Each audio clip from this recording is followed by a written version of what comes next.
नमस्कार बंधुरा ऐशिर मार रान्नाघरे आरो एकटी नतून रेसिपि निये अनेक दिन पर आपनादेर संगे हाजिर हलाम। आमार आजकेर रेसिपि छानार सन्देशेर रेसिपि। सामनेई आसছে जन्माष्टमी, किभाबे एकदम मिष्टिर दोकानेर मतो नरम तुलतुले छानार सन्देश बाड़ीते बानिये नेबेन सेई रेसिपिटाई आजके आपनादेर संगे शेयार करब। आशा करछि रेसिपिटा भालो लागबे। अवश्यई भिडियोटी प्रथम थेके शेष पर्यन्त देखार अनुरोध रइल। प्रथमे छाना काटिए नेब। आमी एखाने छानाटा बाड़ीतेई तैरी करे निচ্ছি। आपनारा चाइले दोकानेर केना छानाओ व्यवहार करते पारेन। एखाने 1 लिटार फुल क्रीम दूध आमी गरम करते बसिয়েছি। बाड़ीते पारफेक्ट भावे मिष्टि तैरी करते गेले छानाटाओ किन्तु पारफेक्ट भावे तैरी करते हय और तार जोन्नो बेश किछु टिप्स किन्तु अवश्यई फलो करते हबे। छाना काटानोर जोन्नो दूधटा किन्तु फुटिয়ে घन करार कोनो दरकार नेই। যখন এরকম দুধটা একবার ফুটে উঠতে শুরু করবে তখন এর মধ্যে আমি অল্প অল্প করে দিয়ে দেব ভিনিগার আর জলের মিশ্রণ।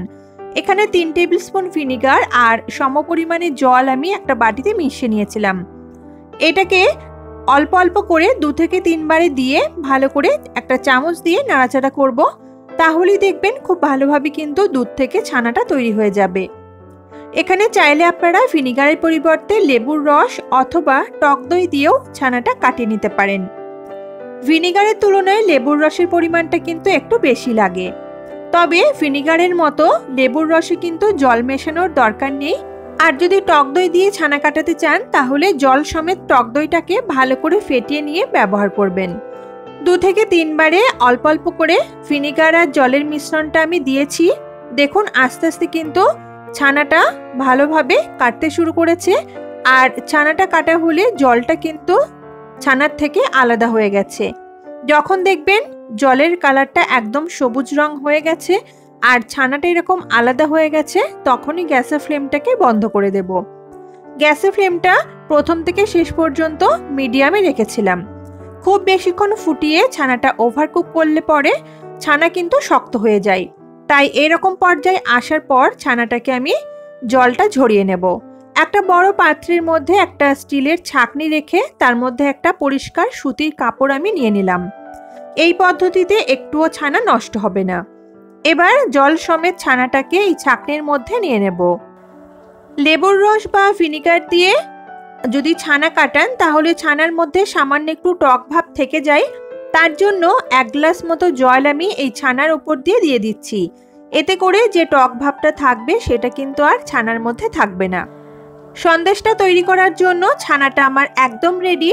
দেখুন এবার এই ছানাটাকে আমি কাপড়টা এইভাবে উঁচু করে রেখে দেব 1 ঘন্টা মতো। হাত দিয়ে চিপে চিপে ছানা থেকে জল বার করে ফেলার কোনো দরকার নেই, তাহলে ছানাটা খুব বেশি ড্রাই হয়ে যাবে আর সেক্ষেত্রে ছানার সন্দেশটা কিন্তু ভালো হবে না।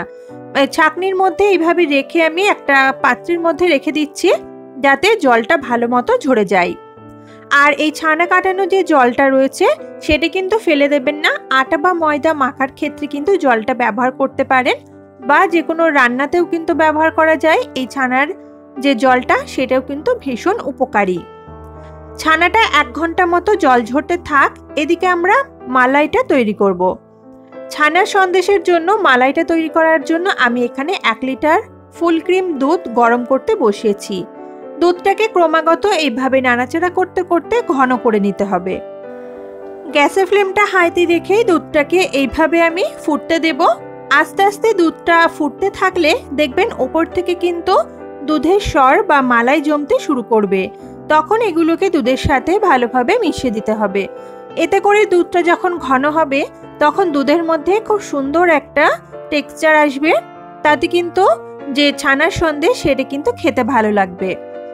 গ্যাসের ফ্লেমটা আমি হাইতে রেখে ক্রমাগত এইভাবে নাড়াচাড়া করতে করতে দুধটাকে ঘন করছি।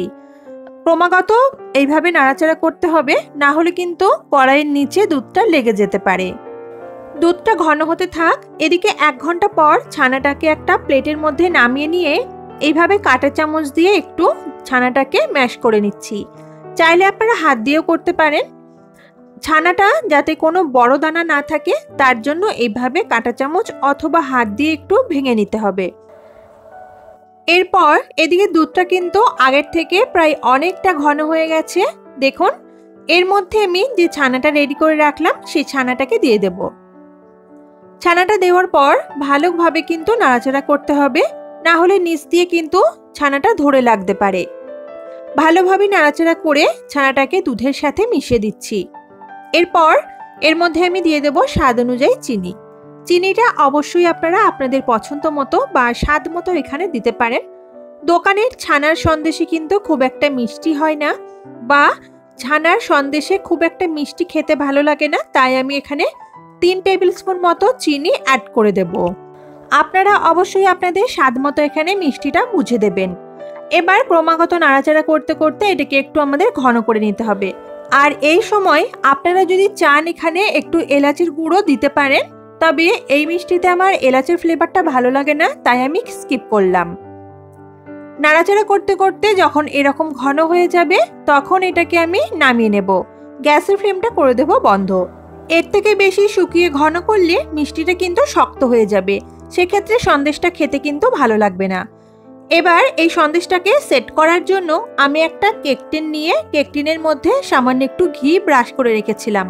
চাইলে আপনারা সাদা তেলও ব্রাশ করতে পারেন। এই কেক টিনের মধ্যে আমি এই ছানার যে মিশ্রণটা তৈরি করলাম সেটাকে দিয়ে দেব। আপনারা চাইলে যে কোনো পাত্রে মিষ্টিটাকে কিন্তু সেট করতে পারবেন। আমার কাছে কেক টিনটা ছিল, তাই কেক টিনের মধ্যে সন্দেশটাকে আমি সেট করছি। এখানে সন্দেশটা আমি একটু মোটা করে রাখবো, তাই কেক টিনের অর্ধেকটা আমি এইভাবে সমান করে দিলাম। মিষ্টিটা কেমন মোটা বা পাতলা রাখবেন কিংবা কেমন সাইজের করবেন সেটা কিন্তু সম্পূর্ণ আপনাদের ওপর নির্ভর করছে।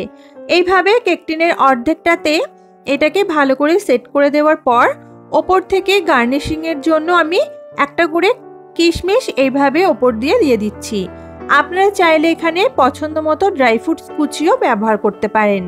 এবার এই কেক টিনটাকে বাইরে রেখে সম্পূর্ণ ঠান্ডা করে নেওয়ার পর তারপর ফ্রিজে রেখে দেবো আমি 2 ঘন্টার জন্য।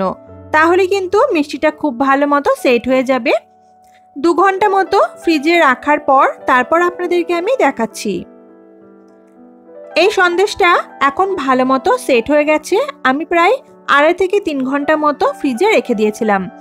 এবার আমি পছন্দ মতো শেপ করে মিষ্টিটাকে কেটে নেব। আমি একটু বড় সাইজ করে রাখছি, আপনারা আপনাদের পছন্দ মতো করে শেপ দিতে পারেন। তাহলে বন্ধুরা দেখে নিলেন বাড়িতে কত কম উপকরণে দোকানের থেকে কত কম খরচে এই নরম তুলতুলে ছানার সন্দেশটা বানিয়ে নেওয়া যায়। আশা করছি আজকের রেসিপিটা আপনাদের ভালো লেগেছে।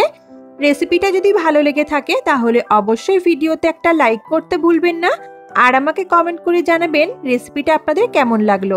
আমার চ্যানেলে নতুন দর্শক বন্ধু হয়ে থাকলে চ্যানেলটিকে প্লিজ সাবস্ক্রাইব করে নেবেন। দেখা হবে পরের দিন নতুন কোনো রেসিপিতে। ততক্ষণের জন্য সবাই খুব ভালো থাকবেন, সুস্থ থাকবেন। আজকের মতো টাটা।